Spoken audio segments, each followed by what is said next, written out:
दुर्घटना की शिकार एक व्यक्ति की इलाज के लिए उसके परिवार ने सरकार से समाज के लोगों से लगाई मदद की गुहार।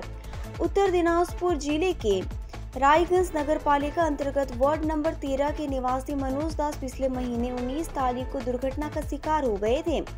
ईटाहार से काम कर लौटते समय राष्ट्रीय सड़क पर एक 10 पहिया वाहन ने टक्कर मार दी। गंभीर रूप से घायल मनोज को रायगंज सरकारी मेडिकल कॉलेज एवं अस्पताल ले जाया गया था। स्थिति गंभीर होने के कारण बेहतर इलाज के लिए अस्पताल द्वारा रेफर कर दिया गया। इसके बाद एम्बुलेंस से सिलीगुड़ी माटीगड़ा स्थित एवोलोन निजी नर्सिंग होम में भर्ती कराया गया। अभी भी मनोज अस्पताल में भर्ती है।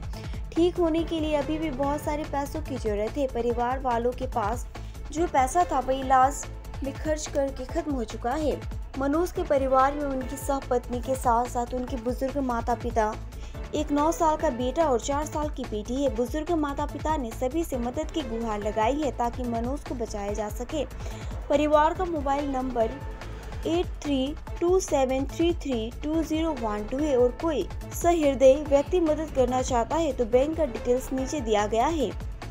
State bank IFSC code SBIN 0005523, account number 382607900373, खाता धारक नाम शिवली भुईमाली। দিদি আপনার নাম? মায়া রানী দাস। মায়া দাস। এই যে অ্যাক্সিডেন্ট হয়েছে সে সম্পর্কে আপনার কে হবে? আমার বড় ছেলে। কিভাবে এবং কোথায় অ্যাক্সিডেন্ট হয়েছে? ইটাহারের ওইদিকে হয়েছিল। 19 এপ্রিল গেছিল এক আত্মীয়র বাড়ি, ওখান থেকে আসার পথে অ্যাক্সিডেন্ট হয়েছে। কি করেছিল অ্যাক্সিডেন্ট হয়ে ওখানকার স্থানীয়রা তুলে ইটাহার নার্স ইয়েতে হসপিটালে গিয়েছিল, তারপর ওখান থেকে ফাট করছে এখানে। এখন কোথায় ভর্তি আছে? যেহেতু শিলিগুড়ি মাটিগড়া অ্যাভলন নার্সিংহোমে, প্রাইভেট নার্সিংহোমে। তো আপনারা কি চাইছেন? আমরা গরিব, খুবই নিঃস্ব, আমরা দিন আনি দিন খাই। আমাদের এই যে ছোট ছোট বাচ্চা, ওই ছেলের পরই আমার সংসার ডিপেন্ড করছে। সব যা ছিল ধার ধুর আত্মীয় স্বজন দিয়ে কোনোরকম আমরা চিকিৎসা করছি। আজকের ডেটে 7-8 লাখ হয়ে গেছে। এখন আমরা ছেলেকে টাকার জন্য চিকিৎসা করতে পারছি না। তাই যার যেমন হবে আমাদের করুক, হেল্প করুক। আমরা এটাই চাই যে আমার ছেলেরা একটু ভালো ভালো ঘুরে আসুক। তার দুটো ছোট ছোট বাচ্চা, বয়স্ক বাপ মা, আমাদের কোনো অর্থ নাই। আমরা ওইটাই চাচ্ছি। কেমন কেমন খরচ হতে পারে? এখন খরচ তো 8 লাখ 9 লাখ আরও 10 লাখের উপরেই যেতে পারে। কতদিন যে থাকতে হবে তার ঠিক নেই। পুরো একবারে ফ্র্যাকচার হয়ে গেছে শরীর। এছাড়া এমনি কেউ সহযোগিতার হাত বাড়িয়ে দিয়েছেন? যে যেমন পারছে দিচ্ছে, ওর অবস্থা দেখে যার যেমন হচ্ছে সমর্থ হিসাবে দিচ্ছে। ওই 7 জন করেই চিকিৎসা চলছে। আমাদের কিছু নাই, বাড়িটুকু। এখন বাড়িটা বিক্রি করে দিলে, দুটো বাচ্চা আছে, আমরা কোথায় যাব? এখানকার যে কমিশনার কোঅর্ডিনেটর উনি এসেছিলেন? হ্যাঁ, উনি এসছেন। উনি দারুণ সহযোগিতা করছেন। উনার জন্য এখন ওইখানে ভর্তি আছে, যথেষ্ট করছে আমাদের জন্য। উনি ভগবান, ওর যেন ভগবান মঙ্গল করুক তার পরিবারের। উনার মতন মানে আমাদের পাশে থাকা খুবই দরকার। এরকম মাননীয় মানুষ খুবই দরকার আমার জন্য। ভগবান, আমি উনার ঋণ শোধ করতে পারবো না। তো আপনারা চাইছেন আমাদের বেশি বেশি পরিমাণে লোকজন আর্থিক সহযোগিতা করুক এবং আপনার ছেলে দ্রুত সুস্থ হবে, উঠুক। এইটুকুই আপনাদের দর্শকের কাছে আমার কামনা প্রার্থনা। ভিক্ষা চাচ্ছি, এক মা আমি ছেলের জীবন ভিক্ষা চাচ্ছি, সবার কাছে সাহায্য চাচ্ছি। আমি পেটে খাওয়ার জন্য কোনোদিনও কারো কাছে যাই না, কিন্তু আমার ছেলের জন্য আমি অ্যাকচুয়ালি ভিক্ষা চাচ্ছি। এক মা, আমাকে একটু যেন মানুষ সাহায্যের হাত বাড়াই দেয়। আমি ছেলেটা যেন পুরো সুস্থ হয়ে আসে। সে পড়ে থাকুক কিন্তু সুস্থ হয়ে আসে। বাচ্চা দুটার দিকে সবাই তাকায়, একটু আমাদের সাহায্য করুক।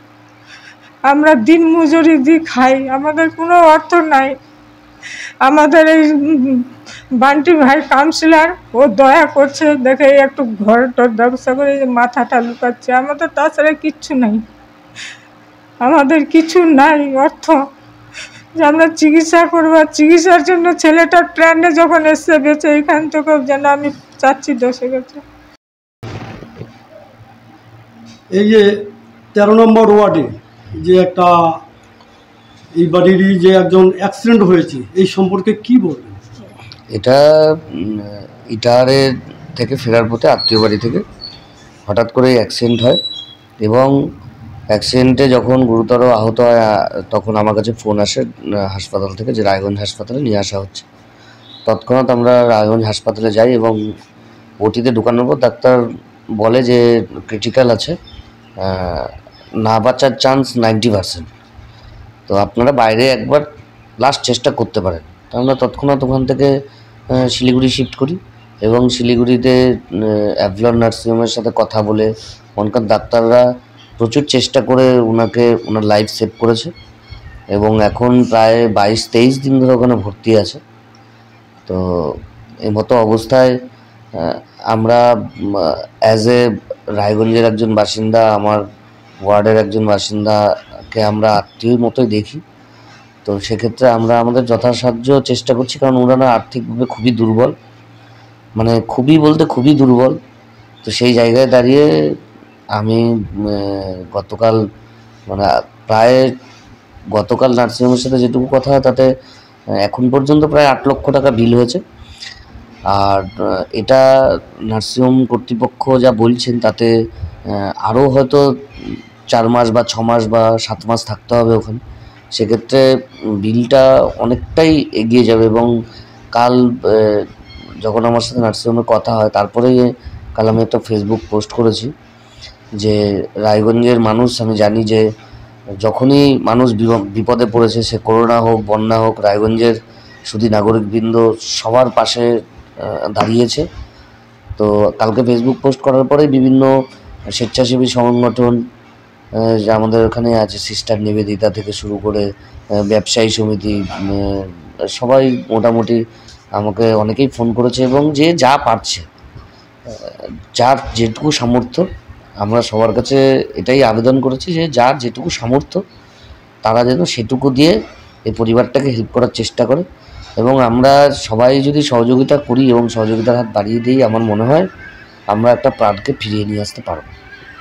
এছাড়াও আপনি তো রায়গঞ্জ পৌরসভার কোঅর্ডিনেটর বা কাউন্সিলর, তো আপনিও তো সাহায্যর হাত বাড়িয়ে দিয়েছেন। সেটা তো বলতেই হবে না, আমি কাউন্সিলর থাকি বা না থাকি, এটাতে রাজনীতির কোনো ব্যাপার নেই। কারণ তারা আমার বাড়ির 4টা বাড়ি পরেই বাড়ি, আমার গোটা ওয়ার্ডের লোককেই আমি আমার পরিবারের সদস্য মনে করি, ঠিক আছে। তো সেক্ষেত্রে দাঁড়িয়ে আমার সহযোগিতা সবসময় থাকবে, ছিল, আছে এবং আমার যতদূর ক্ষমতা আমি ততটাই ওনাদের জন্য চেষ্টা করব। তো আর্থিক সহযোগিতা যদি ঠিকঠাকভাবে পায় তাহলে তো দ্রুত সুস্থ হয়ে যাবে, এটা ভাবছেন? এই সম্পর্কে সাধারণ মানুষকে কি বলবেন? এখন একটাই আমার সবার কাছে আবেদন, কারণ চিকিৎসা করতে যে প্রতিদিন যে ট্রিটমেন্টের খরচা, সেটা এই পরিবার এবং আমরা মুষ্টিমেয় কয়েকজন এই পাড়ার লোক মিলে আমরা সেটা পারছি না। গত 22 দিন আপনাকে বুঝতে হবে, গত 22 দিন কেটে যাওয়ার পরে কালকে বাধ্য হয়ে পোস্টটা করেছি যে আমরা আমাদের চেষ্টা সবসময় থাকছে কিন্তু আমরা আর পেরে উঠছি না। এই জন্য আমার রায়গঞ্জের যা সুধী নাগরিকবৃন্দ আছে প্রত্যেকের কাছে আমার করজোড়ে নিবেদন, আপনারা দয়া করে এই পরিবারের পাশে দাঁড়ান।